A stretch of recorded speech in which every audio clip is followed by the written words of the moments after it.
ప్రభు పేరట మీ అందరికీ శుభాభివందనములు. ఈరోజు దేవుని వాగ్దానము, నేను నా కృపను చూపక మానను.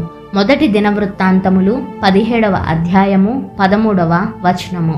ప్రియ సహోదరి సహోదరుడా, మన దేవుడు కృపాసత్య సంపూర్ణుడు, కనికరము కలిగిన గొప్ప దేవుడు.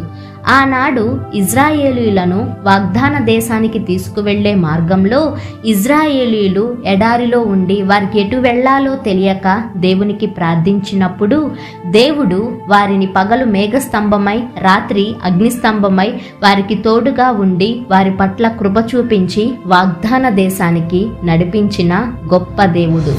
ఈరోజు నిన్ను నన్ను నిత్య మహిమలోకి తీసుకువెళ్లే మార్గంలో ఏ ఎడారి వంటి శ్రమల గుండా మనం వెళుతున్నా సరే, దేవుని కృప ఆయన యందు భయభక్తులు కలిగి ఆయనకు ప్రార్థించే వారి మీద ఉంటుంది. కాబట్టి ఎప్పుడైతే మనం కూడా ఇజ్రాయేలీల వలె దేవుని సన్నిధిలో మోకరించి మన యొక్క బాధల నిమిత్తం దేవునికి ప్రార్థిస్తామో, ఖచ్చితంగా దేవుడు ఆయన కృపను బట్టి మన బాధలను తీసివేసి ఆనందంతో మనలను నింపుతారు. చేరవలసిన గమ్యానికి ఖచ్చితంగా చేరుస్తారు.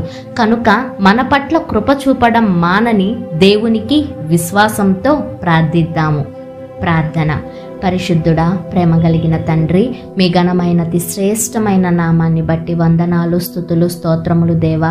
గడిచిన కాలమంతా మీ కృపలో కాచి కాపాడి ప్రభువ, మరొక నూతన దినంలో నూతనమైన కృపా వాగ్దానముతో మమ్మను ఆదరించినందుకు, బలపరిచినందుకు మీకు స్తోత్రములు తండ్రి. అయ్యా, నీ కృప ఉంటే చాలయ్యా. ఏ బాధలోనైనా మేము ధైర్యంగా ఉండగలుగుతాం. ఏ శ్రమలోనైనా సరే నీ కృపను బట్టి ఆ శ్రమను ఎదిరించడానికి మాకు శక్తి వస్తుంది. అయ్యా, అట్టి కృపతో నాయన మమ్మను నింపుతానన్నందుకు మీకు స్తుతులు చెల్లిస్తూ, అయ్యా యేసు నామములో ఈ ప్రార్థన అడిగి వేడుకొనుచున్నాము తండ్రి. ఆమేన్.